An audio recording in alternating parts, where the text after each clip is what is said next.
Il y a des rencontres qui font tout basculer. Bienvenue sur Tipping Point. Nous sommes Lucie et Romain, entrepreneurs convaincus que les entreprises et ses leaders jouent un rôle déterminant dans la construction du monde de demain. Un monde que nous rêvons plus juste, plus inclusif et plus respectueux. Nous dénichons pour vous des leaders inspirants et engagés. Ils ont à cœur de vous parler de leur tipping point, ces moments où tout a basculé pour eux. Peut-être deviendront-ils l'un de vos tipping points ? Bonne écoute!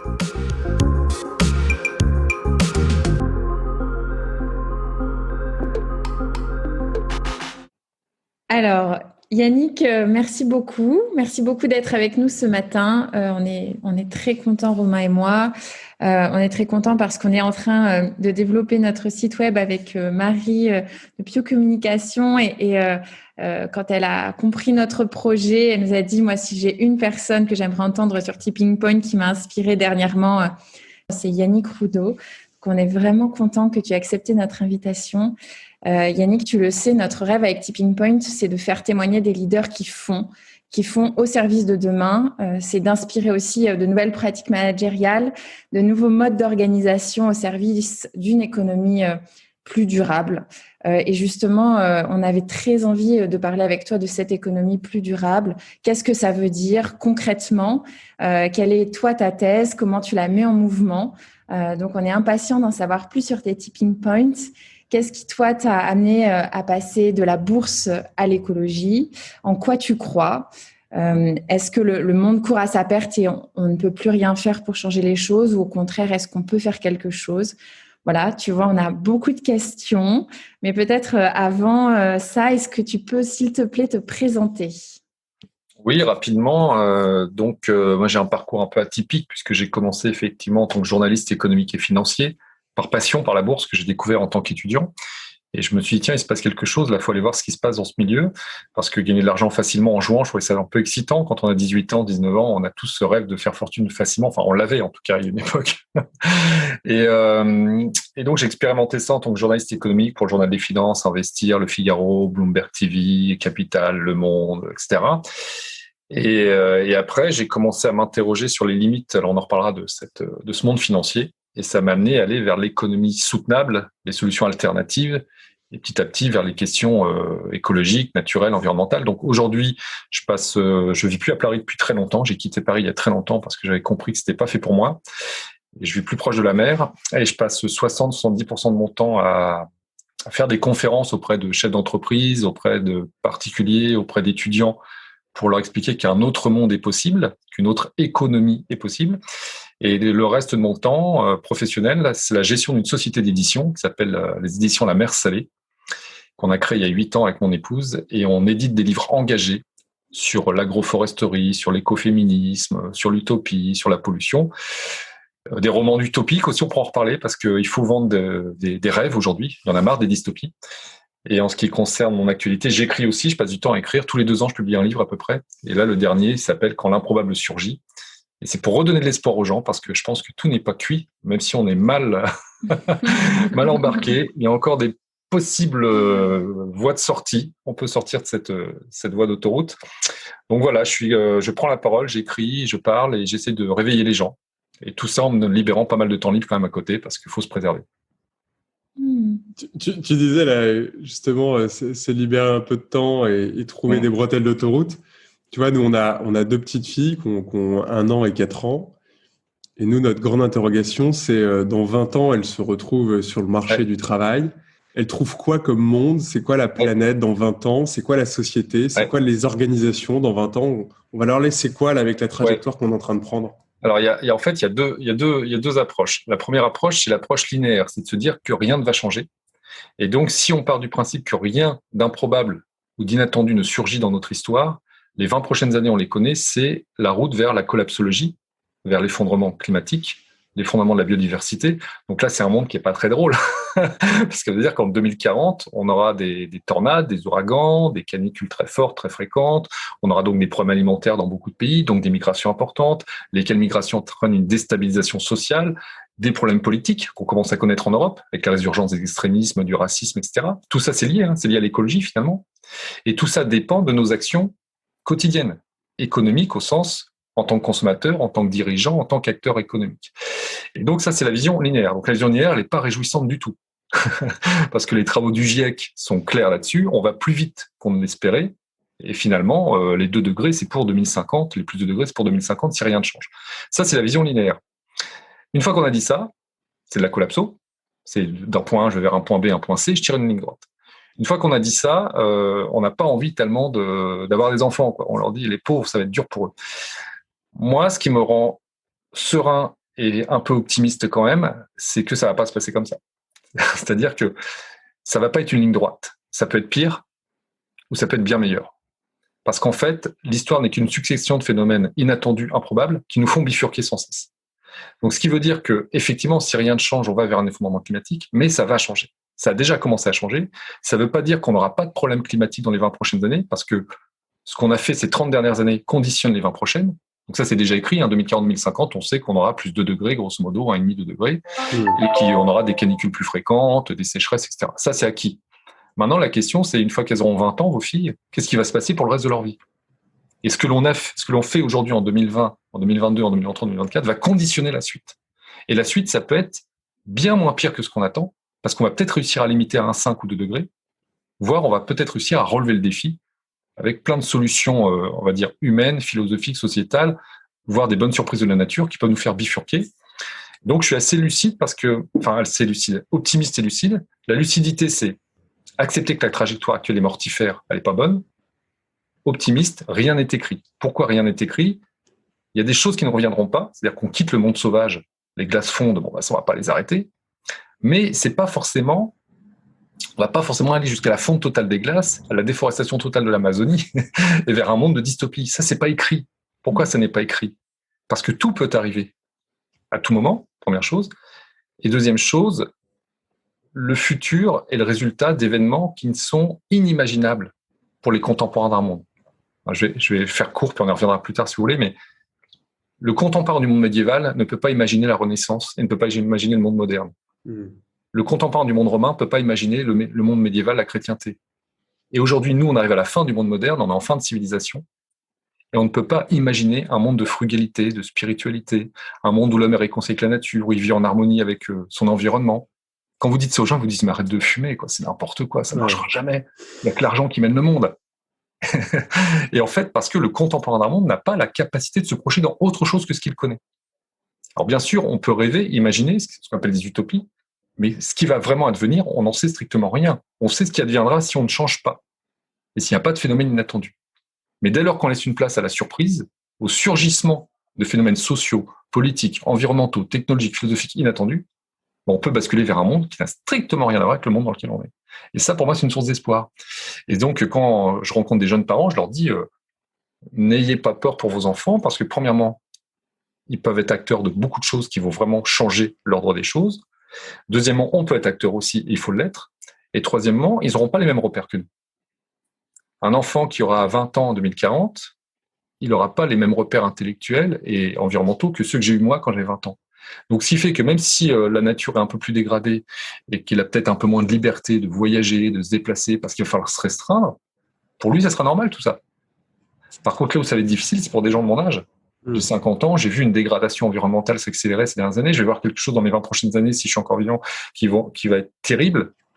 Et moi, je vais comparer ce que j'ai eu et ce qu'ils n'ont pas. Vous voyez? Donc, c'est-à-dire que un enfant qui naissait au Moyen-Âge, ça lui paraissait très bien, le Moyen-Âge, finalement. Et nous, on regarde ça en disant, quelle horreur, il mourait à 30 ans, 40 ans, il mangeait du chou toute la journée avec des pommes de terre, il n'avait pas d'alimentation diversifiée, il n'avait pas de liberté. Et sans aller aussi loin dans l'histoire, puis après je vous laisse la parole, on peut très bien aussi faire un parallèle avec ce qui arrive au Liban, en Syrie aujourd'hui. Les enfants qui naissent dans l'état de Grava au Liban ou en Syrie, dans des pays dévastés, les enfants de 2-3 ans, ils ne sont pas malheureux. Parce qu'ils n'ont pas de point de comparaison. Ils jouent avec leur voiture dans les gravats, alors que c'est la guerre. Par contre, leurs parents sont malheureux. Donc voilà, ne nous inquiétons pas pour nos enfants, tout en étant inquiets.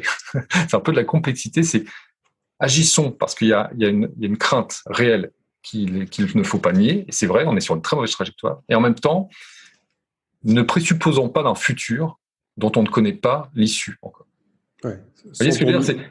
C'est vraiment une frontière, une ligne de crête entre un optimisme raisonnable et une lucidité qui peut être anxiogène. On est toujours entre les deux. Ouais, soyons concernés par ce qu'il se passe. Complètement. C'est-à-dire qu'il faut pas. Alors moi, mon propos n'est pas de dire aux gens soyez sereins, ça va bien se passer. Ça serait complètement irresponsable de dire ça. Et il n'est pas non plus de dire c'est foutu, il n'y a rien à faire. Ça, c'est binaire. Ces deux positions sont binaires. L'une est très collapso. J'ai rien contre les collapsos, parce que moi-même, j'ai écrit sur la collapsologie. En 2013, j'avais écrit un livre sur les fondements des grandes civilisations. Ça s'appelait La Nouvelle Controverse. Donc, j'en ai beaucoup fait de collapso. Donc, je suis d'accord avec les collapsos. Et aujourd'hui, je mets un bémol, mais la collapsologie n'anticipe pas de bifurcation. C'est qu'on part du principe que rien ne s'arrêtera. Et là, ce qui me rend de l'espoir, c'est la possible bifurcation. Et le Covid est une première pierre qui nous oblige à changer de trajectoire, à bifurquer.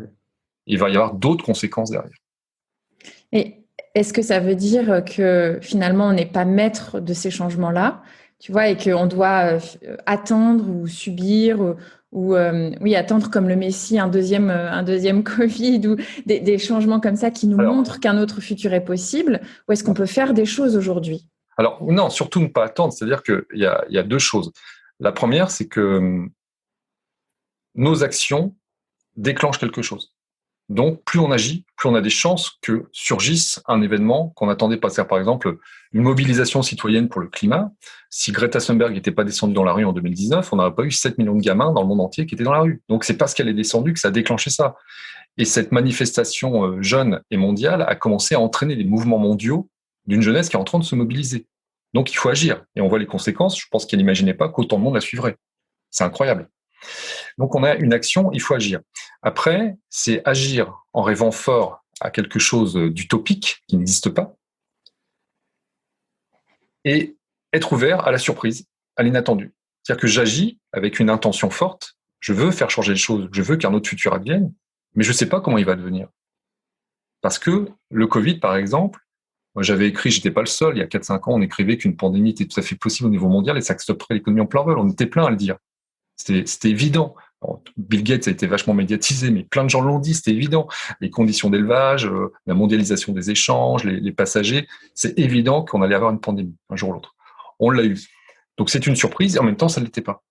Aujourd'hui, on peut dire que parmi les phénomènes improbables qui peuvent effondrer l'économie mondiale et donc nous aider à préserver le climat, parce qu'on en reparlera après si vous voulez, mais le modèle économique actuel n'est pas compatible avec les enjeux climatiques et biodiversité.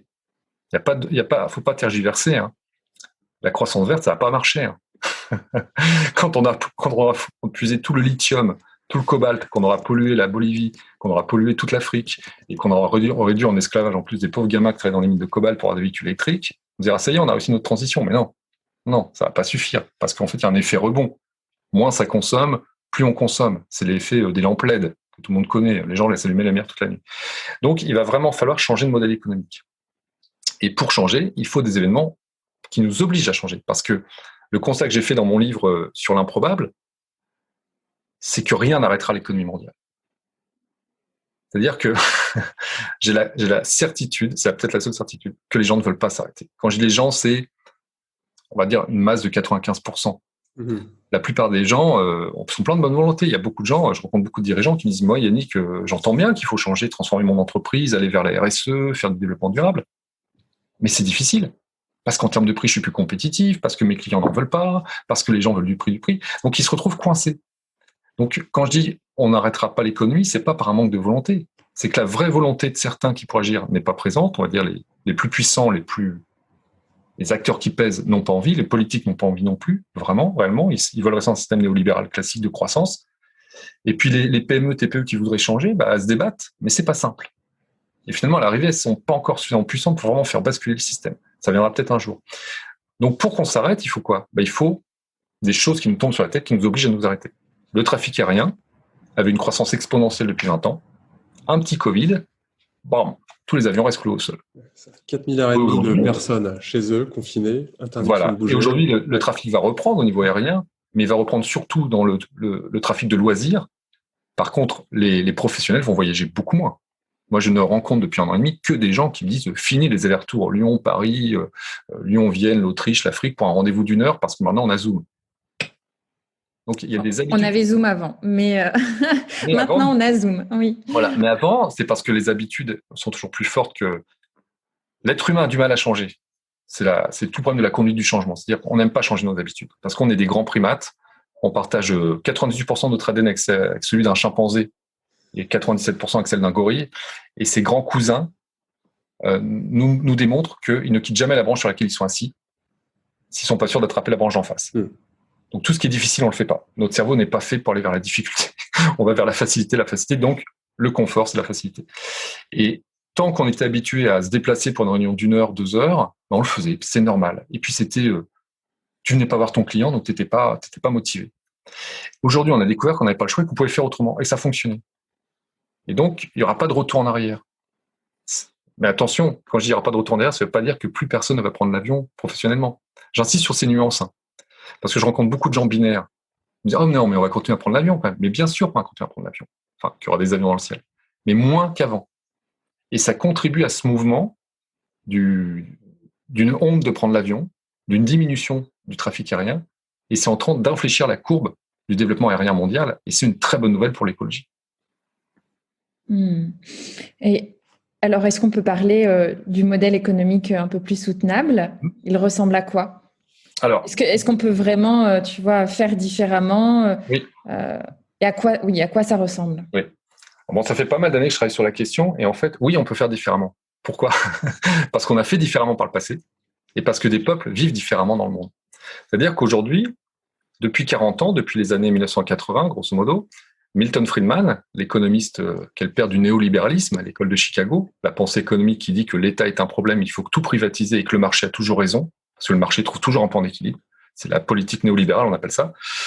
A pris l'ascendant et il y a une sorte de colonisation intellectuelle où tous les jeunes étudiants et étudiantes qui passent dans des écoles de commerce, dans des entreprises, sont formatés à ça. Et on leur dit, voilà, c'est comme ça que ça marche. Et il n'y a pas d'autre système. Pourquoi ? Parce que regarde le communisme, ça a été un échec, c'est vrai. Regarde le collectivisme, les kibbutz, c'est bien sympa, mais ça n'a pas fonctionné éternellement. Les hippies sont devenus plus bourgeois que les autres, les 68 arts aussi. Donc la seule règle, c'est le pognon, la croissance et le marché, si je simplifie. Et tout le monde trouve ça normal. Et moi, le premier, quand j'étais jeune, pour moi, c'était la règle.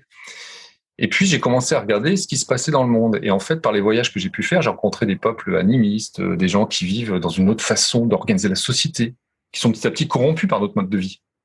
Mais jusqu'ici, pendant des milliers d'années, ils ont vécu autrement. Sans produire, sans détruire, sans saccager la nature, sans avoir des objets en plastique, sans avoir téléphone portable. Ils étaient heureux jusqu'ici. Et puis est arrivé ce que j'appelle l'occidentalisation du monde, qui a commencé à la précédente Renaissance. On a colonisé tout le monde entier, on l'a occidentalisé. Et on leur a dit, mais non, mais si t'as pas une canette de coca, un téléphone mobile, une télévision, t'es un naze. Ça, c'est du plaisir. Bref. Et on a imposé ce mode de vie. Donc, d'autres modes de vie existent encore. On peut faire autrement. On peut vivre avec beaucoup moins, chichement, et vivre heureux. Et puis, dans l'histoire de l'humanité, il n'y a pas eu que le capitalisme. L'Empire romain, est-ce qu'il était capitaliste, l'Empire romain ? C'était autre chose. Est-ce que l'Empire ottoman était capitaliste ? Est-ce que les Mayas étaient capitalistes ? Est-ce que les Vikings, les Assyriens, etc., toutes les grandes civilisations qui nous ont précédées ne fonctionnaient pas forcément de la même manière. Dans la Grèce antique, il y avait une forme d'animisme, c'est-à-dire que la nature était respectée. Il y avait des esprits, l'esprit de la montagne, l'esprit de la forêt, l'esprit de l'arbre, etc., qu'on a complètement gommé, nous, avec le monothéisme ces dernières décennies et ces derniers siècles. Et donc, d'autres économies sont possibles, parce que l'économie, en grec, ça se prononce oikonomia, la gestion de la maison. Gérer la maison, c'est pas saccager la maison et croître à tout prix. Sauf que, avec la Renaissance, à partir du XVIe siècle, on a commencé à découvrir les Amériques. Et là, on a eu une sorte de... Les prédateurs, les Européens ont été des prédateurs, on s'est jeté sur les Amériques, on est allé chercher des ressources, et on a développé une économie qui a tellement enrichi les êtres humains qu'on s'est dit, ça, c'est un beau modèle économique, et le capitalisme a pris son essor, et c'est devenu la norme. En face, il y avait des peuples qui ne détruisaient pas la nature. Donc l'économie de demain, c'est quoi ? C'est une économie où on produit des choses qui n'impactent pas le vivant, qui régénèrent le vivant, qui sont neutres en termes d'impact, pas seulement carbone, mais en termes d'impact sur la biodiversité. C'est-à-dire que, pour moi, c'est assez simple. Il faut passer d'une économie destructrice, prédatrice, à une économie régénératrice, réparatrice, qui va réparer les hommes et les femmes, parce qu'il y a plein de gens qui sont cassés par le système aujourd'hui, et qui va réparer la nature, parce qu'on l'a beaucoup abîmée. Et donc, c'est une économie où non seulement on a des énergies totalement propres, et certaines ne sont pas encore apparues, il y a plein de sources énergétiques qu'on ne connaît pas, qu'il va falloir exploiter. C'est l'énergie du vide, l'énergie de l'univers, l'énergie terrestre, du magnétique, etc. Des produits qui sont... on va revenir un peu à la durabilité des produits plus solides, moins jetables, plus réparables, plus recyclables. Alors ça, c'est toute l'économie de la réparation, de la fonctionnalité, l'économie circulaire, bien sûr. Et puis une économie, surtout, où on va définir un être humain, non pas parce qu'il possède, mais ce à quoi il contribue. J'en suis convaincu. Pour moi, dans 10 ans, quand on rencontrera quelqu'un dans un dîner ou dans une fête, on lui dira, en fait, tu fais quoi, toi, dans la vie? Et tu fais quoi en ce sens? Tu fais quoi de ta vie, quoi? Tu sers à quoi sur Terre? À quoi tu sers, ouais. Ouais. Tu sers à importer des produits plastiques de Chine qui se trouvent dans le ventre des poissons, c'est ça? Toi, t'es un vrai... Non, t'es pas fréquentable, c'est pas possible, tu fais pas ça. Ou alors, tu contribues à aider des gens qui en ont besoin, donc à réparer l'humain. Tu contribues à reforester, tu contribues à apporter du plaisir aux gens, tu contribues à reconstruire, à bâtir le monde demain. Et en fait, on va valoriser les êtres humains sur leur contribution. Appliqué à l'entreprise, j'appelle ça l'entreprise contributive. Une entreprise qui contribue à quelque chose d'utile. Et quand j'ai des dirigeants à la PM, au CJD ou à Germe, et que je leur pose la question, vous faites quoi, vous, dans la vie? Alors, souvent, le premier réflexe, c'est de me dire, oui, je suis directeur général de telle entreprise, je fais 200 millions d'euros de chiffre d'affaires, j'ai 500 salariés. J'en dis, non, mais t'as pas compris ma question. Ça sert à quoi ce que tu fais? Tu détruis ou tu régénères? Et là, c'est dur. Alors, c'est un peu violent, hein. Je le fais gentiment avec le sourire. L'idée, c'est pas... Parce qu'il n'y a pas de jugement. Je suis pas là pour les juger, hein. Je suis pas donneur de leçons. Chacun fait ce qu'il peut. Mais c'est juste pour leur faire prendre conscience que le monde est en train de changer. Et il y a toute une génération qui est en train de s'interroger sur comment on va s'en sortir et qui est en train de valoriser ceux qui agissent, ceux qui font, et qui est en train de regarder de travers ceux qui défont, ceux qui détruisent. Les grandes entreprises aujourd'hui internationales, CAC 40, des Bayer Monsanto, etc., ont beaucoup de mal à recruter des jeunes talentueux parce qu'il y a très peu de jeunes qui ont envie d'aller travailler pour eux, quoi. Pour aller empoisonner les sols, pour détruire la biodiversité, tout ça pour faire un peu plus de résultats nets et de croissance. Non, mais ça va pas à la tête.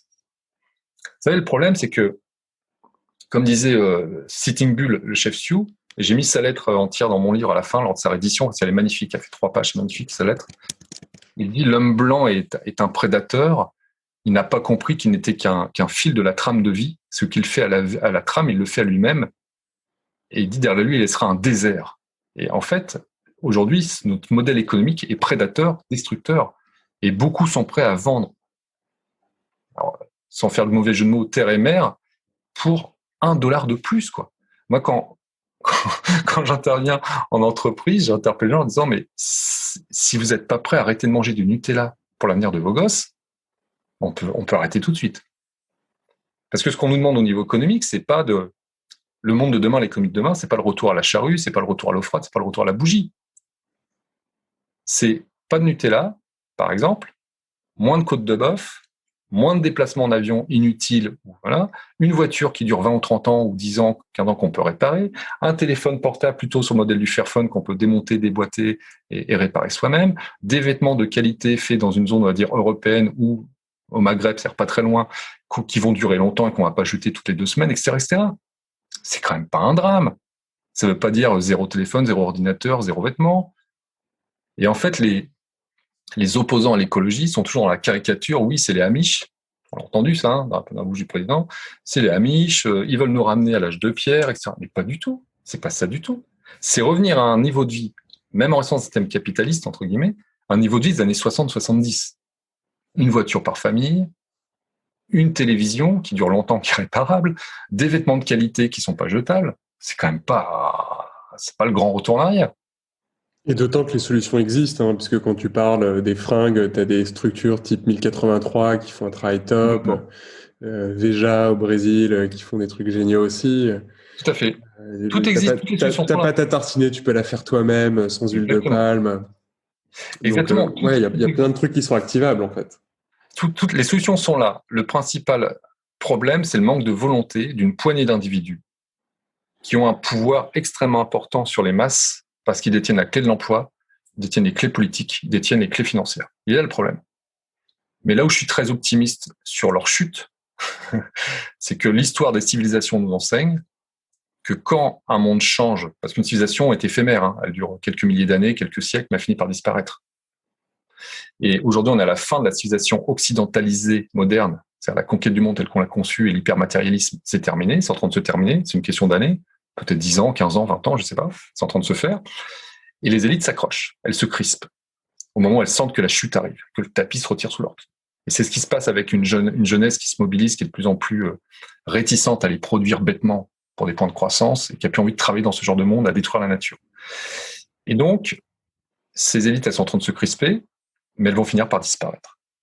Les empereurs romains ont disparu, l'église médiévale a disparu, elle est redevenue une spiritualité, une foi, mais c'est plus elle qui a le pouvoir, c'est plus elle qui dirige le pays, etc., etc. Donc ça va se faire, c'est en train de se faire. Le problème, c'est le timing. C'est qu'il faut qu'on aille vite.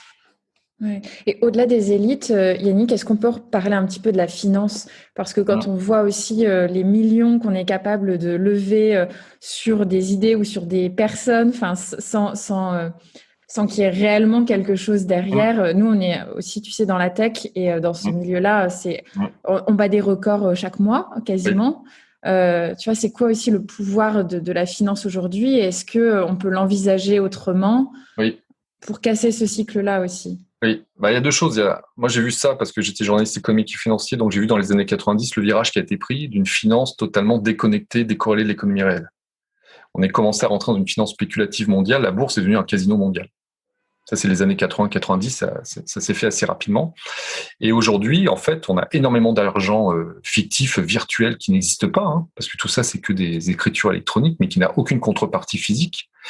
Et cette finance, elle est devenue très spéculative, elle est devenue accro à la rentabilité rapide. Le court terme a pris l'ascendant sur, on va dire, une stratégie à 2, 3 ans, 5 ans, 10 ans, ça n'existe plus quasiment.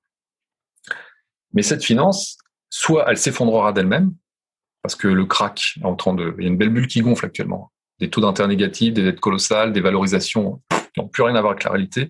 Le Nasdaq a fait x4, x5 en l'espace de quelques années, alors que l'économie américaine est en train de plonger. Donc, il y a un moment, ça va craquer. Il y a un tel écart entre les deux. Pourquoi ça craque pas en 2 secondes? Parce qu'on a créé tellement de liquidités. Les banques centrales ont mis tellement d'argent depuis 2009, depuis la chute de Lehman Brothers, qu'il y a un effet de bouilloire, on appelle ça. Tu remets du carburant, la voiture, elle accélère. Sauf qu'à un moment, le carburant, il va s'arrêter. Et la voiture va se prendre un crash. Donc, soit il y aura un crack et elle s'arrêtera, cette finance, soit cette finance fait sa révolution. Et moi, j'ai beaucoup travaillé là-dessus il y a une vingtaine d'années sur l'investissement socialement responsable, qu'on appelle le développement durable appliqué à la finance. Et la finance prend en compte dans ses investissements, que ce soit dans la tech ou dans le traditionnel, est-ce que l'entreprise est rentable? Est-ce que socialement, c'est des gens bien? Est-ce qu'elle a un impact sur le vivant au niveau externalité? Si les 3 critères, environnement, sociétal, rentabilité, et on va rajouter la gouvernance, la qualité du management, est réunie, j'investis. C'est ça vers quoi la finance mondiale doit aller, et ça commence à venir tout doucement. Malheureusement, c'est lent, parce que des fonds comme BlackRock et autres ne sont pas encore là-dedans. Ça commence à venir tout doucement, il y a des fonds engagés, il y a des fonds activistes très engagés qui prônent ça. Mais il faut absolument en faire l'apologie, et il faut que dans les milieux de la tech et du numérique et des startups, on arrête de faire l'apologie de la startup qui part de zéro, qui gagne beaucoup d'argent. Il faut qu'elle gagne beaucoup d'argent en réparant le vivant. C'est le « et ». Il faut rajouter des strates. Moi, j'en ai marre quand on me dit oui, cet entrepreneur, tu te rends compte, c'est génial, il a levé 200 millions de dollars, il va faire 1 milliard d'euros de chiffre d'affaires. Je dis, genre, mais en quoi c'est un type bien? Qu'est-ce qu'il a fait de bien? Expliquez-moi ce qu'il a fait de bien. Bah, tu te rends compte. J'entends Romain là dans ce que tu dis. Non, mais voilà, mais qu'est-ce qu'il a fait de bien? Il a rien démontré. Ouais. Il a démontré qu'il savait faire de l'argent. Ah oui, parce que faire de l'argent, c'est la réussite. Non, aujourd'hui, on n'est plus là. Parce qu'on peut faire de l'argent en bousillant tout. Mais c'est une honte, c'est des criminels, ces gens-là.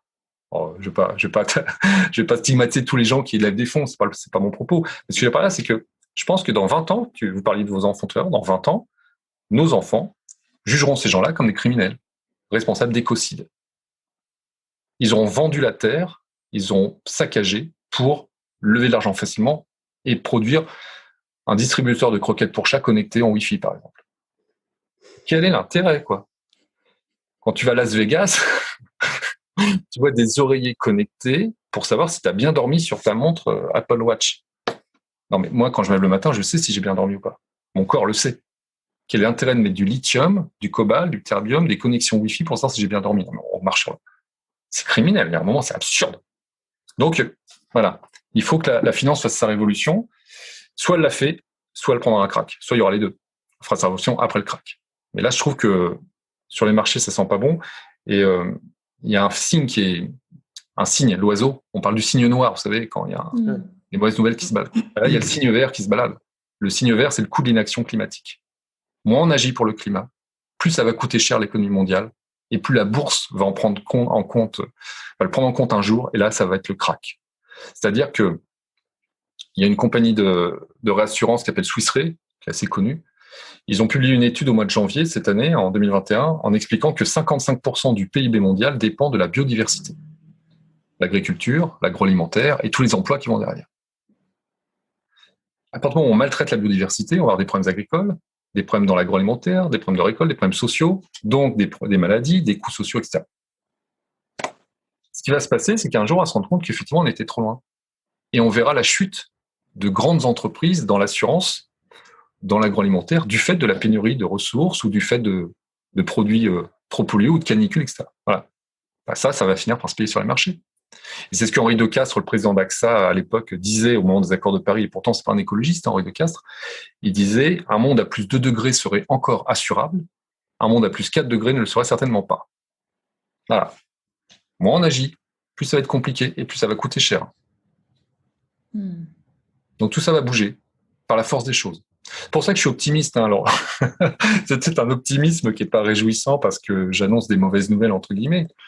Mais la transformation, elle est en cours, elle est lancée. Elle est inéluctable. Puisque de toute façon, l'inaction climatique va nous envoyer des claques qui vont être pandémiques, qui vont être climatiques, des tempêtes, des mouvements sociaux, une jeunesse qui a bien compris les enjeux et qui est en train de se réveiller. Et ça, moi, c'est source d'espoir. Je trouve qu'il y a, dans le monde étudiant, c'est vraiment en train de bouger. Donc le statu quo, c'est fini.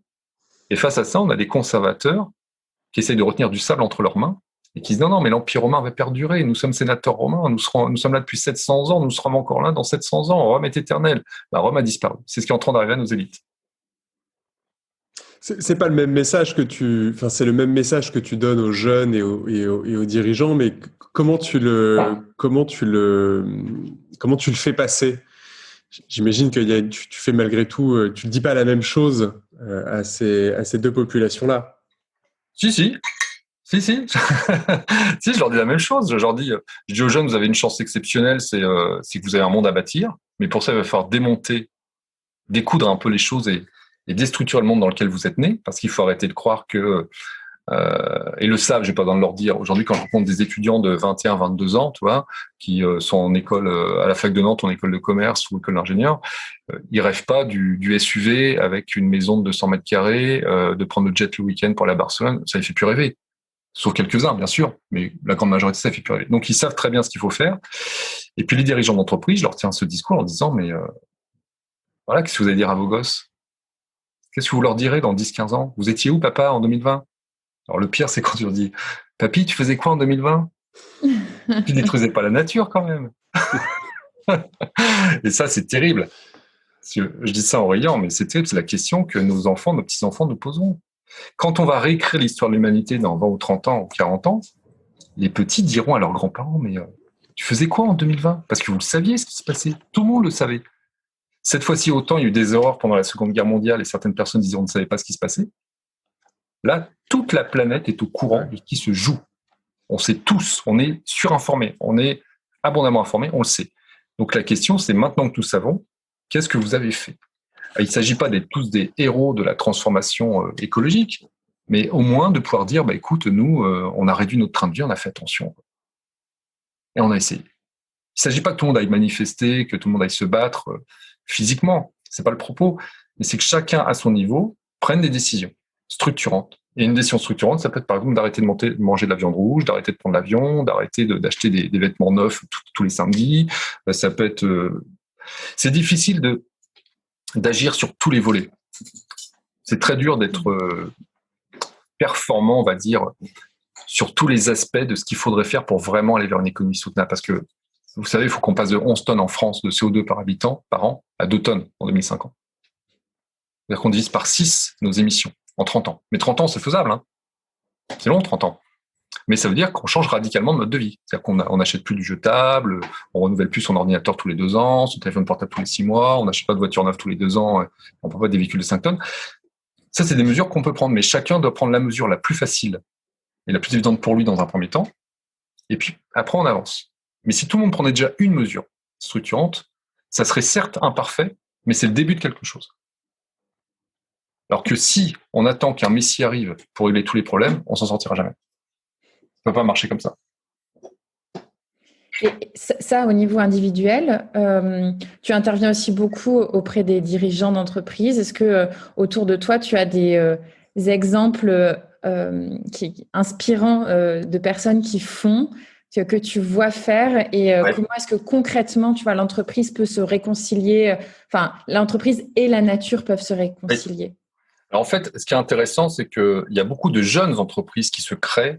Alors, c'est plus facile de partir de zéro, bien sûr. Quand on a une entreprise de 1000 salariés, qu'il faut tout réinventer, c'est plus difficile. C'est pas impossible, mais c'est plus difficile. Beaucoup d'entreprises qui se créent, qui partent de zéro. Et il y a plein d'exemples. Il y en a un qui me vient à l'esprit. C'est 2 jeunes filles que j'ai rencontrées il y a 1 an à peu près, qui sont sur Rennes et Saint-Malo. Et elles ont créé Théorum. Et Théorum, ce sont des pulls en laine fabriqués dans la région Bretagne par Royal Maire. Et sur ces pulls, elles sont venues coudre des pièces de néoprène, des vieilles combinaisons de plongée qui sont découpées pour faire des épaulettes, des coudières, des bandes en néoprène. Et pourquoi elles font ça? Parce que leur papa faisait de la plongée bouteille et elles ont vu toutes ces combines néoprène traîner dans les clubs, puis polluer la plage avec des bouts qui finissent dans l'océan finalement. Et leur mission, leur contribution, c'est de lutter contre le déchet de néoprène et de le valoriser. Donc elles ont cherché comment redonner une valeur au néoprène. Et puis elles en sont arrivées à se dire, on va faire des pièces de mode, des pulls, pour revaloriser le néoprène. Donc leur mission, elle est très claire. Ça, c'est évident. Et ce qui est intéressant, c'est que ça commence à fonctionner, ça démarre leur entreprise. Et ça, pour moi, c'est vraiment les entreprises de demain. Il y a une mission et après, il faut être rentable. Il y a un autre exemple que j'aime beaucoup à La Rochelle qui s'appelle Soroot. C'est des combinaisons en néoprène pour le surf, la planche à voile, le kite, etc. Et ils sont partis du principe que le néoprène, c'est une catastrophe écologique en amont, en Malaisie, au Vietnam. Et puis après, en fin de vie, quand c'est brûlé, c'est pas bon du tout. Donc, ils ont cherché des solutions naturelles pour faire des néoprènes naturels. Et il y a 2 solutions. Soit c'est du caoutchouc, EVA, ce que fait Patagonia. Soit on va vers le limestone. Le limestone, c'est la poudre de calcaire qui est mélangée du vieux pneu, des granulats de pneumatiques. Et avec ça, on a un néoprène. Et eux, ils sont allés chercher du calcaire, non pas dans les carrières, parce qu'il y a encore un impact environnemental. Ils sont allés le chercher où? Dans les huîtres. On a La Rochelle, il y a les marines d'Oléron, il y a plein d'huîtres partout. Toutes les coquilles d'huîtres, ils les récupèrent chez les poissonniers, chez les particuliers. Ils en font de la poudre. Mélanger de la poudre de pneu, ça donne du néoprène. Des filets de pêche recyclés, ça donne du nylon. On peut coudre les combinaisons. De la bouteille plastique pour les fils fins. Un peu d'eau, vous avez une combinaison. Ça, c'est l'entreprise de demain. Et là où ils sont très forts, c'est que non seulement c'est révolutionnaire en termes de conception, mais tout est en open source, il n'y a pas de brevet. Parce que la mission de l'entreprise, c'est pas de faire une croissance à 3 chiffres, c'est que le monde du néoprène change. C'est ça qui est intéressant.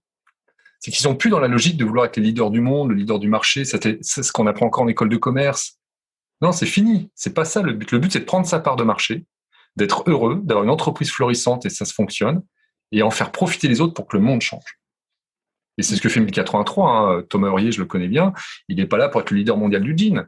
Lui, ce qu'il veut, c'est faire travailler 200, 300, 400, 500 personnes en France, s'éclater à faire des produits de qualité toujours plus performants. Puis voilà, c'est tout. Tu fais le lien avec les écoles de commerce, je trouve ça intéressant. Tu interviens, je crois, aussi dans les universités. Est-ce que tu vois les messages, l'éducation au global qui serait en train de changer? Parce que si les messages que tu envoies aux jeunes après le bac, c'est justement, il faut être très riche pour être heureux. Après, voilà, le conflit même interne pour toi, te lancer dans des entreprises qui ont du sens et qui révolutionnent un petit peu les choses différemment est compliqué. Est-ce que là aussi ça bouge ou pas? Ça commence à bouger. Il y a quelques grandes écoles de commerce qui ont créé des masters sur la durabilité, etc. Mais ça bouge. Je vais vous donner un exemple concret. Moi, j'ai fait une école qui s'appelle l'EM Normandie, qui est une école de commerce au Havre, à Caen et à Paris. Puis je crois qu'ils sont à Oxford aussi. Et l'EM Normandie, récemment, sans dévoiler les secrets, en fait, on a travaillé un peu ensemble et je les ai stimulés pour qu'ils aillent vraiment vers un autre programme, quoi. Je pense que ça va se faire. J'espère que ça va se faire, mais ils sont vraiment en train de prendre conscience qu'il faut proposer des nouvelles écoles de commerce. Qu'aujourd'hui, il faut qu'on dise à des étudiants de 18 ans, 19 ans, tu veux faire une école de commerce? Ben, on va te former à l'entreprise de demain et au monde de demain, tout en t'expliquant comment fonctionne le monde actuel. Il faut former des armées de gens capables de créer des boîtes contributives, ou d'y travailler, d'être des officiers, parce que quand on sort d'école de commerce, on a un officier supérieur. Faut pas se leurrer. Il y a très peu d'entrepreneurs dans le tas. Il y a quelques entrepreneurs, mais il y a beaucoup d'officiers supérieurs. Mais ces officiers supérieurs, il faut leur apprendre Voilà, à être dans le monde de demain et à le construire. Et donc, il y a un pan entier à réinventer. Ça va commencer à se faire, je pense. Et puis, de toute façon, ça se fera parce que les étudiants font pression. Vous avez peut-être suivi le fait qu'à HEC, récemment, il y a eu un changement de directeur ou de directrice. Et les étudiants réclamaient que la personne qui allait prendre la tête d'HEC soit verdisse le programme. À la Centrale Nantes, je sais que ça a été le cas aussi. Enfin, ça bouge vraiment dans le monde étudiant. Il y a une forte attente. Donc, ces écoles, soit elles se réinventent, soit elles disparaîtront. Quand est-ce que toi, tu as basculé? Alors moi, c'est il y a une vingtaine d'années, on va dire, dans les années 2000, grosso modo. Donc, j'étais journaliste économique et financier. J'avais pas mal je spéculais avec un petit portefeuille. Hein, j'avais pas beaucoup d'argent, mais j'avais peut-être 20 ou 30 000 euros avec lesquels je faisais joujou tous les jours sur les marchés. On gagne rarement, hein, mais bon, on s'amuse. Et je spéculais beaucoup parce que je partais du principe que donner des conseils boursiers aux gens si tu spécules pas, c'est une honte. C'est comme un cuisinier qui goûte pas sa sauce, quoi. Tu fais pas manger à quelqu'un ce que t'as pas goûté. Et en plus, ça m'amusait. C'est un jeu, hein. La bourse, c'est un jeu. Les boursiers aiment pas qu'on dise ça, mais c'est un jeu. C'est un jeu d'argent, mais c'est un jeu. Et j'ai fait ça pendant plusieurs années. Ça m'a bien éclaté. Je me suis bien amusé. J'étais vraiment passionné. Et puis, j'ai commencé à prendre conscience que la finance devenait absurde dans les années 95, 96. Je me suis dit, mais c'est n'importe quoi. Là, on va vraiment vers n'importe quoi. Dans les années 2000, c'était encore pire. Parallèlement, ma femme commençait à s'engager chez Greenpeace, dans du militantisme, etc. Et là, on commençait à pas trop se comprendre sur certaines choses. Donc, ça m'a interpellé. Les échanges ont été un peu rudes entre nous. Et puis, j'ai commencé à chercher des béquilles dans mon métier en me disant, bon, t'es journaliste économique et financier, il y a quand même des gens bien dans la finance. Tu vas les trouver. Donc, je suis allé chercher dans la finance éthique. Et j'ai trouvé Novétique, Anne-Catherine Husson-Traoré qui avait créé ça en France. Je suis allé voir Le Monde, le journal Le Monde, et je leur ai dit, écoutez, parce que j'avais des copains là-bas, je leur ai dit, écoutez, il y a qu'un journal qui peut faire des articles sur la finance socialement responsable, c'est Le Monde. Les Échos le feront pas, l'IB le fera pas, Le Figaro le fera pas. Vous pouvez le faire. Moi, je vous propose de faire des articles. Ils m'ont dit, OK. Et j'ai fait des dossiers entiers de 4 pages tous les mois sur donner du sens à votre argent, comment réconcilier la finance et la nature, etc. Et puis, de fil en aiguille, tu bascules. Et il y a un jour, je me suis retrouvé, j'ai eu un peu honte. J'étais avec ma télécommande en train de spéculer sur le pétrole. Et là, ma femme m'a dit, t'as pas honte? Je dis, ouais, si, je suis vraiment un con, en fait. Je me le suis dit dans la tête. Et là, ce jour-là, j'ai pris la décision de vraiment arrêter tout ça. Donc, ça a été la petite goutte qui fait que bascule. Et là, je me suis dit, maintenant, bon, j'ai fait la collapso, donc j'ai commencé à me renseigner sur l'état du monde. Et j'ai fait un TEDx en 2013 sur les facteurs d'effondrement des grandes civilisations. Puis une fois que j'ai dit ça, j'ai commencé à travailler sur comment on peut s'en sortir et comment on peut bifurquer. Et ça m'a amené à écrire d'autres livres. Et puis à la réflexion d'aujourd'hui, la seule voie de salut, c'est le surgissement de l'improbable. Donc, il va falloir accepter l'incertitude. Donc, c'est un cheminement lent avec des étapes qui te font monter des marches. Et aujourd'hui, j'ai encore plein de marches à franchir. Hein. Je suis pas quelqu'un de pur dans le comportement. Par contre, j'ai une vie la plus frugale possible, c'est-à-dire que je suis pas un hyper consommateur. Quand je vais dans un magasin acheter un pull, ça m'arrive une fois dans l'année et le pull, il va être solide, il va durer 2, 3 ans, 4 ans, 5 ans et voilà. Puis, mes seules dépenses, c'est les sports nautiques. On peut quand même garder des choses qu'on aime bien. Oui, mais oui, parce que toi, par exemple, moi, je pratique des sports nautiques. On peut pas dire que ce soit le plus écolo. Hein. Les surfeurs et les planchistes, c'est des gens qui ont dit écolo, mais ce qu'ils ont sous les pieds et dans les mains, c'est une catastrophe souvent. Il y a quelques surfs qui sont fabriqués dans des conditions éco-responsables, mais la majorité des planches, ou en planche à voile, c'est pareil, les voiles, c'est fait en Thaïlande. C'est pas terrible. Mais après, il y a un moment où tu peux pas tout changer. Et puis, entre manger sa côte de bœuf 2 fois par semaine, prendre un avion tous les samedis, avoir un SUV qui pèse 4 tonnes, des vêtements neufs tous les 15 jours, et puis s'autoriser à acheter un petit surf ou une petite voile de temps en temps, il y a quand même un écart phénoménal. Ce que je veux dire par là, c'est que si on fait des gros efforts sur ces déplacements, sur l'alimentation, sur le textile qui est très impactant, sur le numérique est très, très impactant en termes de pollution. 1 heure de Netflix, c'est voilà. Un an de frigo, quoi. Exactement. Les devices, la fabrication de nos ordinateurs, nos téléphones, c'est très impactant. Si tu fais attention sur tout ça, tu peux t'autoriser à avoir un petit écart qui est un peu polluant, mais parce que le zéro pollution n'est pas possible actuellement. Et c'est très important parce que, alors, encore une fois, c'est de la nuance.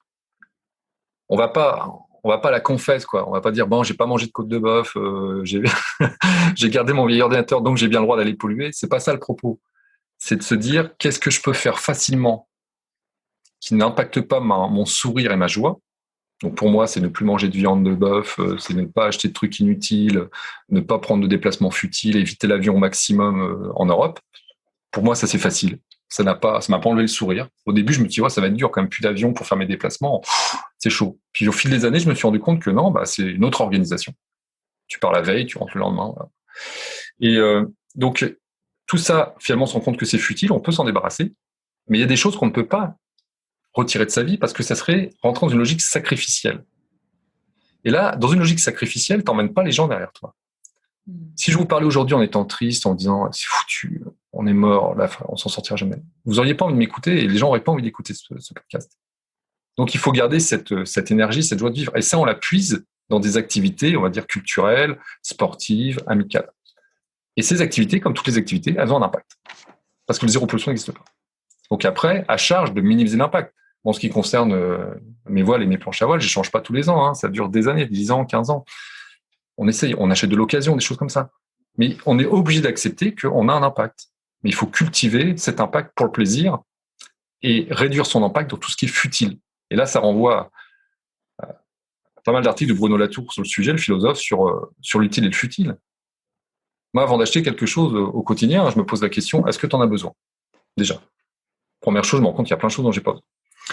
2, est-ce que ça va me faire plaisir?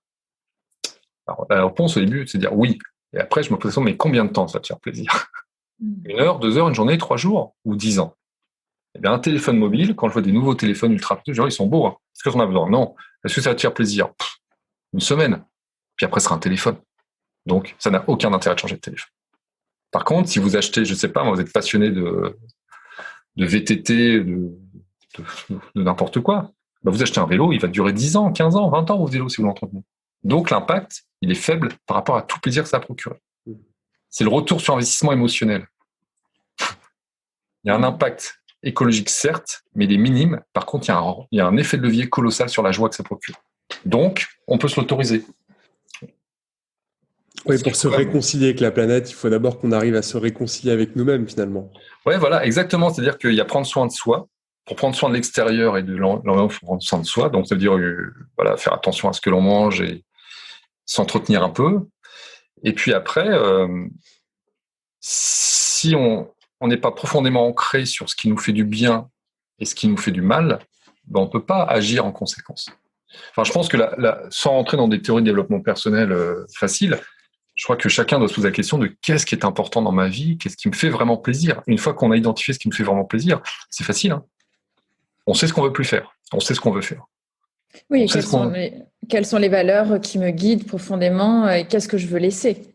Oui, puis il y a aussi le questionnement de quand je parle de plaisir, c'est beaucoup de gens travaillent beaucoup dans la semaine, sont très bien rémunérés pour, et du coup, ils vont se jeter dans les magasins le week-end en disant j'ai bien le droit de me faire plaisir. En fait, pour moi, c'est un piège, c'est une illusion dans laquelle ils sont tombés. C'est qu'on leur a dit tu es intelligent, tu vas faire des études ou pas, enfin bref, tu te débrouilles dans la vie, tu gagnes beaucoup d'argent, c'est bien, tu vas être respecté. Et cet argent, tu as le droit d'en profiter. Donc, tu as le droit de t'acheter plein de choses futiles. Et là, ils vont dire, oh non, mais les écolos viennent me faire la leçon, que c'est punitif, que j'ai pas le droit d'acheter ma voiture, ça. Et en fait, la question n'est pas est-ce que tu as le droit ou pas. La question qu'il faudrait poser aux gens, c'est est-ce que tu es vraiment heureux dans ta grosse voiture et avec ta nouvelle montre toute neuve? Est-ce que tu es vraiment heureux, profondément? Et si on fait ce travail d'introspection, après, on se rend compte que tous ces besoins, tous ces objets futiles, on n'a pas besoin. On n'a pas besoin d'avoir tous ces apparats d'une réussite sociale qui n'en est pas une, en fait. Ce sont que des apparats. Et ça, c'est important. L'économie de demain, elle passe par une redéfinition de la valorisation sociale et des normes sociétales. C'est-à-dire qu'aujourd'hui, en 2021, dans le monde occidental, ou occidentalisé, on va dire, quelqu'un qui a réussi sa vie, c'est quelqu'un qui capitalise, qui possède beaucoup de biens obsolètes. Et je porte pas de jugement. Moi aussi, je suis capitaliste. Ma maison m'appartient. Je suis capitaliste. Dans 20 ans ou dans 15 ans, je prends le pari que quelqu'un qui aura réussi sa vie, entre guillemets, c'est quelqu'un qui contribuera à réparer le monde. C'est quelqu'un qui sera dans une frugalité assumée Et c'est quelqu'un qui sera dans la gentillesse et dans la joie. Alors, ça fait très utopiste de dire ça, mais ça veut dire que typiquement le Dalai Lama sera peut-être, ou Pierre Rabhi sera hyper envié, sans se dire waouh, il a trouvé la sagesse. Et ça change tout, parce que du coup on passerait d'un hyper-matérialisme destructeur à un matérialisme raisonnable, et surtout une spiritualité plus forte et une humanité plus forte. Parce que l'enjeu des enjeux, c'est de retrouver cette humanité qu'on a perdue ces 200 dernières années. Écoute, moi, ça me donne de l'espoir d'entendre ça, vraiment. J'avais envie de revenir sur des questions peut-être un peu futiles, mais qui me semblent importantes de vocabulaire. La deuxième personne qui est passée sur le Tipping Point, Dominique Steyler, je ne sais pas si tu le connais, il est patron de la chaire P économique, justement de l'école de commerce de Grenoble, et milite vraiment au niveau de l'entreprise, mais sur les thématiques qui nous sont communes. Et lui nous disait, dans nos mots, en fait, quand on dit protéger l'environnement, déjà rien que dire ça veut dire quoi? Ça veut dire que l'environnement appartient à l'homme et qu'on a un devoir de le protéger. Comment est-ce qu'on se positionne? Et tu vois, et ce que tu as disé au début de cette discussion, quand tu allais rencontrer des peuples différents, ça m'a fait penser aux pays aussi, quand on dit les pays en voie de développement et nous on est dans les pays développés. Tu vois, quelle est la responsabilité des mots, du vocabulaire qu'on emploie au quotidien dans cette lutte? Tout à fait. Aujourd'hui, on est toujours dans un anthropocentrisme exacerbé, c'est-à-dire que l'être humain, l'humain se croit le centre de la Terre, se croit le centre de l'univers, et donc se sent aujourd'hui responsable d'une nature. C'est ce que tu viens de me dire, et c'est tout à fait vrai. Et c'est là le problème. C'est qu'on croit qu'on est essentiel à la vie sur Terre. Ça, c'est la première chose. L'anthropocentrisme, l'être humain, l'humanisme, l'homme est génial avec un H majuscule, et les religions monothéistes ont accentué ça. Nous met dans une position extrêmement dangereuse parce qu'en fait, on n'est ni plus ni moins que des parasites, quoi. Aucune espèce n'a besoin de nous sur Terre. Aucune espèce animale, végétale, la Terre n'a pas besoin de nous. Donc se pose la question, qu'est-ce qu'on fait là? Alors soit, qu'est-ce qu'on fait là spirituellement? Les gens disent on est là, on n'est pas là par hasard, peut-être. Je sais pas, moi j'ai pas la réponse, mais peut-être. Auquel cas, il est temps de se réveiller et d'agir parce que on est vraiment en sursis. Soit on est là par un pur hasard, et auquel cas on peut disparaître très rapidement parce que personne n'a besoin de nous. Donc, ça nous donne une grande responsabilité, mais pas une responsabilité par rapport au sauvetage de la planète. Moi, j'en ai marre que les gens me disent il faut sauver la planète, protéger la planète. J'en ai arrêté de protéger la planète. La planète, elle était là avant nous, elle sera là après nous. Elle sait très bien faire sans nous. La nature n'a pas besoin de nous. C'est sauvons l'espèce humaine si on a envie qu'elle soit sauvée. Donc, sauvons notre pan, quoi. Et donc, au lieu de se sentir responsable de toutes les espèces, c'est reprenons notre juste place dans une chaîne de vie, faisons preuve d'humilité, soyons humbles, parce que l'être humain ne contrôle pas cette planète, il peut la détruire, il est capable de le faire, on l'a prouvé. On présente que 0,01% de la biomasse sur Terre quand même, c'est rien. On est en capacité de tout détruire, mais surtout si on veut que les choses se réparent, avant d'agir, ne faisons rien. Arrêtons notre modèle économique et créons des moratoires sur la nature. Moi, c'est ce que je développe dans mon livre, c'est que il faut absolument créer des moratoires de plusieurs millions de kilomètres carrés sur les océans, sur les forêts, partout. Et qu'on foute la paix à la nature pendant 30 ans, 40 ans, 100 ans. Francis Allais, le botaniste français, appelle au retour des forêts primaires en Europe. Il dit qu'il faut créer des grandes forêts primaires, donc des forêts où l'être humain ne rentrera pas pendant 1000 ans. Pour les générations futures. Parce que si on laisse faire ça, si on fait des moratoires sur une partie de l'Amazonie, sur une partie de la forêt de Bornéo, la forêt africaine, mais dans 50 ans, dans 100 ans, on va être surpris de la vitalité de la nature, de la capacité de résilience des espèces animales et végétales et de toute la faune et la flore qui va réapparaître. Donc, est-ce qu'on doit protéger? Non, on doit foutre la paix à la nature. Et reprendre notre place. On n'est qu'un élément d'une chaîne de vie qui n'est pas indispensable en plus, donc ça, c'est dangereux. Et derrière, donc, il faut en finir avec cet anthropocentrisme très européen, très humaniste, hérité de la Renaissance.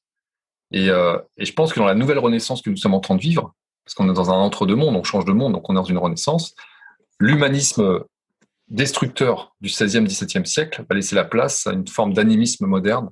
Je crois que l'être humain de demain va être reconnecté au vivant, en ce sens qu'il va respecter la nature, sans la sacraliser comme une déesse. Il ne s'agit pas de se prosterner devant un ver de terre le matin, mais de se dire, c'est un ver de terre, c'est important que je ne l'écrase pas. Il est utile. cet arbre, il est beau, je le coupe pas. Je le coupe pas parce qu'on a envie de faire un immeuble à sa place. Ça, c'est ce qu'on fait aujourd'hui. Les urbanistes coupent des arbres centenaires parce que il faut régénérer l'arbre, la forêt. Et ce qui ne veut pas dire, quand on est animiste, qu'on ne coupe pas un arbre. Et quand on le coupe, c'est un prélèvement. Il y a un acte conscient. J'explique à l'arbre que j'ai besoin de son bois pour construire une maison, pour construire une forêt. Donc, je le fais consciemment. Et c'est-à-dire qu'on peut exploiter un peu la nature, prélever, plus qu'exploiter, prélever, mais en conscience et avec toujours cette capacité où les Indiens animistes, les Jivarochois ou les Yanomami, etc., en Amazonie, quand ils tuent un singe, ils tuent pas une femelle qui porte un petit. Hein. Ah non, ça faut la laisser, parce qu'elle est en train d'assurer la descendance. On va tuer un jeune ou un animal qui est plus facile. Enfin, tous les prédateurs de la nature tuent les jeunes et préservent les adultes et les mamans. Nous, qu'est-ce qu'on fait? On pêche des poissons qui sont pleins d'œufs en disant, bah oui, mais il faut laisser les petits. Non, c'est le contraire. Vous voyez ce que je veux dire? On est complètement à côté de la plaque. On fait tout ce qu'il ne faudrait pas faire. Ce jour, on veut que les ressources se développent. Il faut surtout ne pas pêcher des poissons en période de frai. Il faut laisser les femelles avec les œufs. Et voilà. Bref, tout ça m'amène à reprendre une place et sortir de cette domination du vivant. L'humanisme dominateur nous a amené là où on en est aujourd'hui. Et donc, au lieu que la nature soit une ressource, il faut qu'elle redevienne une source d'inspiration, une source d'émerveillement. J'en suis convaincu. J'avais écrit un livre il y a 3 ans qui s'appelait Zéro pollution, et j'expliquais dans ce livre que si l'humanité ne va pas vers le zéro pollution, qui est une utopie, à la fin du siècle, si on n'abolit pas la pollution à la fin du XXIe siècle, on s'en sortira pas. Ça, c'est l'objectif ultime. C'est l'abolition de la pollution. Et justement, est-ce que tu as des livres à nous recommander, des lectures qui sont importantes? Alors bien sûr les tiens, on peut peut-être y revenir ensemble. Oui, alors en fait, dans les livres importants qui ont changé pas mal de choses dans mon regard sur la société, c'est Edgar Morin, qui est mon maître à penser. Donc Edgar Morin, le grand philosophe français qui a maintenant 100 ans. Et Edgar Morin lui doit beaucoup, notamment sur la complexité. Et l'intérêt de la complexité, c'est que ça permet de comprendre les choses. C'est-à-dire que la nature est complexe en ce sens que tout est intimement lié. Il n'y a pas de cloison, il n'y a pas de séparation. Quand on fait quelque chose à un endroit, ça a des conséquences ailleurs. Et pour définir la complexité en 2 mots, c'est simple. Le vide n'existe que parce que le plein existe. Le vide sans le plein ne peut pas exister. Quand on a compris ça, on est toujours dans la nuance et dans la compréhension que l'un et l'autre sont indissociables, mais c'est ni l'un ni l'autre. Et Edgar Morin m'a permis de pas tomber dans les pièges de la binarité, qui est issue du monothéisme. Il y a le bien, le mal, le paradis, l'enfer. Et ça, c'est très binaire. Et beaucoup de gens pensent en manière binaire. Écologie ou économie. Bon, faut sauver les arbres ou faut sauver l'emploi? Question idiote, réponse idiote. Ah moi, je veux un emploi. Ah oui. Ça, c'est vraiment l'anti-complexité. C'est la binarité basique. Et c'est ce que tous les politiques et les journalistes font quand ils posent des questions aux gens. Vous préférez préserver le social ou préserver l'environnement? On voudrait d'abord manger demain, puis après, on verra ce qu'on peut faire. C'est une évidence. C'est une évidence. La complexité, donc ça, premier livre. Un livre que j'ai beaucoup aimé, mais qui est un peu difficile, c'est Principe responsabilité d'Hans Jonas, philosophe allemand, qui nous dit une très belle phrase: la voie prise depuis 2 siècles ne peut que mener vers l'impasse tragique, et la nature mettra son ultime veto. Voilà, tout est dit. Si on continue comme ça, on sait où on va. Qu'est-ce que j'ai lu récemment qui m'a interpellé? Alors, dans un registre complètement différent, un livre de Didier Van Kovlert qui s'appelle Au-delà de l'impossible, qui est un livre sur la spiritualité, sur le trône de Nikola Tesla et sur les mondes parallèles. Voilà, ça c'est intéressant aussi. Il y en a plein d'autres. Je ne saurais pas. C'est quoi ta définition du leader? Ouais, un leader, c'est quelqu'un qui est capable de mettre son ego au service du groupe tout en satisfaisant son ego. C'est-à-dire que un leader, c'est quelqu'un qui a un ego plus important que la moyenne. Sinon, t'es pas leader. C'est ce qu'on appelle le charisme, l'aura. L'aura, c'est pas un mythe, c'est une énergie qu'on dégage. On a plus d'énergie que les autres quand on est leader. On a cette énergie créatrice. Et elle rayonne, cette énergie. Et nos yeux la voient pas, mais nos sens l'aperçoivent. Donc, on devient leader. Il y a des gens qui s'imposent comme ça dans un groupe, ils prennent le lead. Et dans le monde capitaliste dans lequel on est, beaucoup de gens prennent ce leadership pour eux. Trump en est l'exemple parfait. Tout pour ma pomme.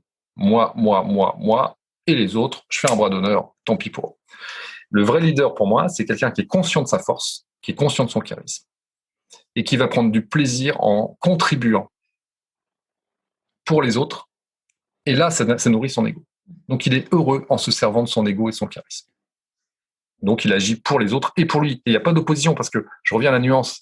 Parfois, on dit aux gens, oui, il faut agir pour les autres. Oui, mais si dans le sacrificiel et que tu ne prends pas de plaisir, ça ne marche pas. Il faut que tu prennes du plaisir à agir. Voilà. Et les deux sentiments liés, c'est complexe. Bon, génial. Est-ce que quand on arrive jusqu'ici, c'est quoi le principal message que tu veux faire passer, qu'on retienne ensemble de cette heure passée ensemble? C'est surtout ne lâchez rien. Faut pas lâcher. Jusqu'à la dernière seconde, tout peut arriver, l'improbable peut surgir. Donc, rien n'est jamais perdu. Juste, j'ai répondu à une interview récemment sur le cinéma et j'ai raconté que la phrase qui guide ma vie, c'est la phrase qui est sur l'affiche de Midnight Express. Midnight Express, ce film d'Alan Parker où le gars est emprisonné en prison turque parce qu'il a passé de la cocaïne, de la drogue à la douane. Et la phrase de Midnight Express, c'est l'important est de ne jamais désespérer. Que jusqu'à la dernière seconde, l'improbable peut surgir et ça peut te sauver la vie. Là, c'est un peu ce que vit l'humanité. On est sur une très mauvaise trajectoire, mais il ne faut pas désespérer, il ne faut pas lâcher, parce que tout peut arriver, le pire comme le meilleur. Donc, c'est pas ce qui va arriver, mais en tout cas, avec une intention forte, un engagement important, on va exciter ces futurs improbables. Ils vont se densifier dans le présent. Ça, c'est le dernier chapitre de mon livre, La force de l'intention sur la matière. Et tous ces futurs latents qui demandent qu'à être excités. Voilà, donc faut agir.